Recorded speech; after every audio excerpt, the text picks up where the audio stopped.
My friend, I have an Islander ukulele.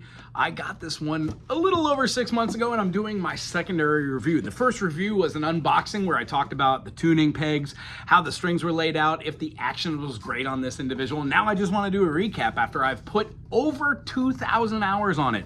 What does that mean? I play for about 5 to 25 minutes each day just doing practice. So my first 4 frets are really worn out because what I show students how to do is how to do just note articulation, moving each individual finger up and then using a first finger over here.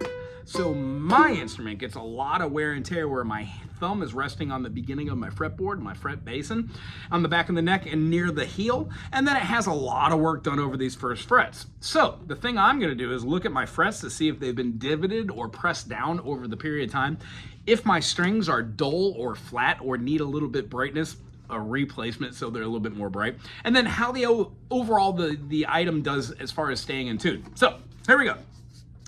I used this battery port and the electrics in it to play out live. Now I like it, it's light enough that I don't need a strap, so I hold it right up here with my chest, which is wonderful.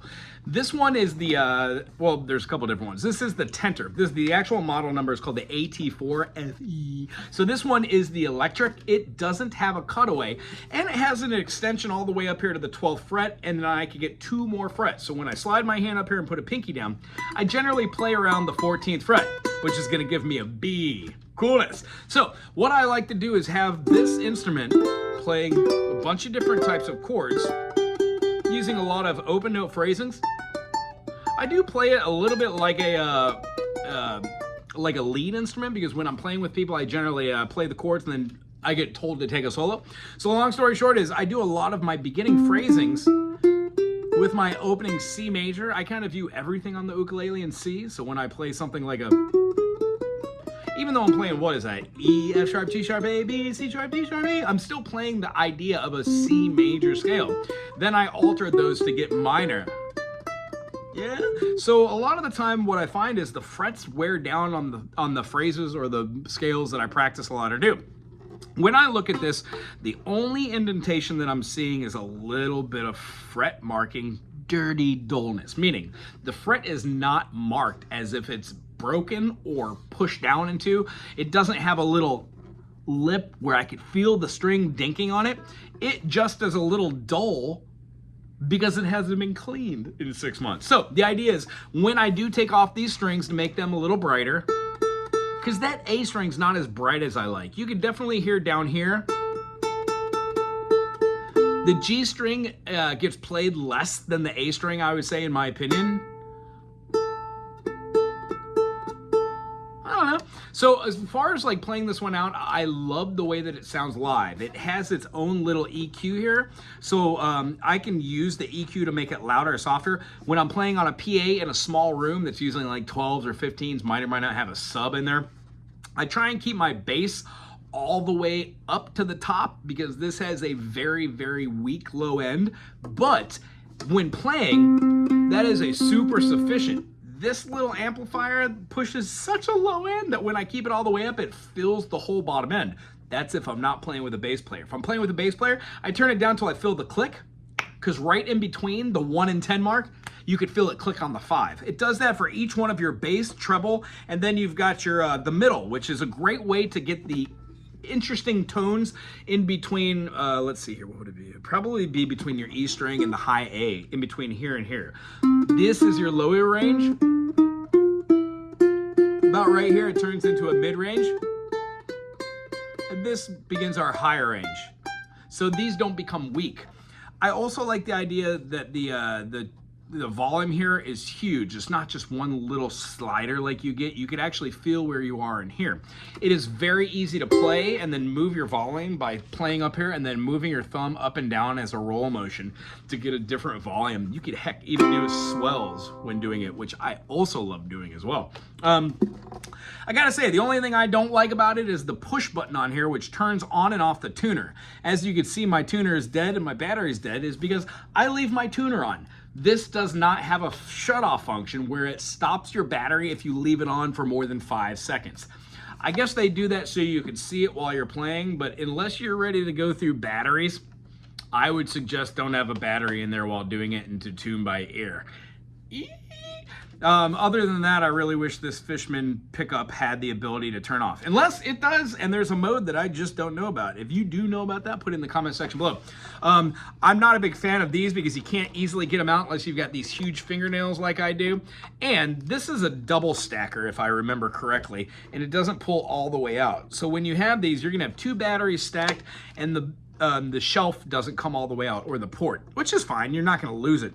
I have not had any of these these nuts, they're hex nuts. I have not had any of them loosen, which is amazing. Generally, you have to make sure they're there. I put a business card of mine on the inside just in case it gets stolen and I lose it. I could claim this again. Most people don't check on the inside. I never hear it, which means it is kind of nice to have in there. And then as far as itself, because I'm moving around a lot, I have worn off a lot of this binding or the natural wood press here on this. Looks like it's a 2-part. Solid side, solid back, and then laminate top. I do love the grain. In fact, you know what? I think this is a solid wood top as well. Yeah, I'm gonna have to check the model number on there as well. I'm really impressed that the back of the bridge hasn't pulled off or as vigorous and as hard as I play it. Sometimes you'll have these where it warps the back here and it'll pull this forward and make this thing kind of funky. It does have the really cool bracing on here. It's not quite what I would consider traditional scalloped bracing. It has its own form of bracing. If you want, you can look on the website. However, it does the same thing. It ebbs and contracts. It swells with the heat and shrinks with the cool. I do like the peg here rather than having them putting up through the back. That's one of my favorite things here. And then I'm gonna do a little bit more of that on the string change here to make this a little brighter. However,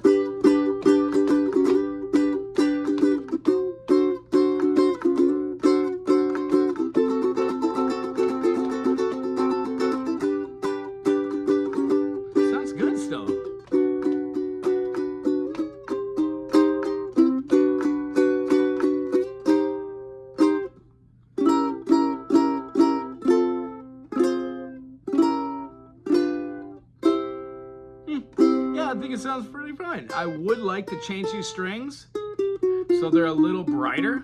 However, after 6 months plus, I think it's like 7.5 now, of not changing the strings, I have dropped it once or twice. I've got some dinks in it. Honestly, I can't see them unless I remember where the dink was. I think there's a dink right here. And in fact, if it was worse, I would shave this down a little bit, fill it in with wood filler, shape the end there if it mattered, and then match the stain by doing a little technique with some pens. However, at a certain point, it's awesome. There are no issues with this fretboard. Sometimes when I do a lot of finger work on the back here, it wears it down and leaves like a big old streak wearing off the finish in the enamel. Hasn't done that here, which means it was glossed and glazed quite well. This has a natural finish, so it's not stained or no, it is stained, but it's not laminated or anything, and it lets the natural wood come through. There's no glossy on it, so I don't have to clean the fingerprints off like I normally would off of any other instruments. And then as far as the tuners, they haven't bent forward. A lot of these ukuleles, these tuners, even though they're in there, they'll bend forward. I said in the beginning of my review that I wasn't a big, not this review, the other review, I assume I would have said it because I am. I'm not a fan of these side tuners that stick out here. I like the tuners that stick back. Hence, when I put this against the wall, I don't generally hang it on something, I just lean it against something. Usually I'll lean with my strings this way, so I'm not prone to kick it over. Long story short, sometimes it falls aside and smacks the ground. When it smacks the ground, that's the first point of hitting it. Otherwise, if they were going back out to the back, the first point of hitting it would just be the side. And that, you know, problematic-wise is fine. I would rather have a little dinky-do in the wood than having to replace all my tuners. Other than that, oh, I just sounded like Scotty, the car guy, when I said, rather than have to replace all my tuners. Anyway, if you enjoyed this little review, check out the Islander series.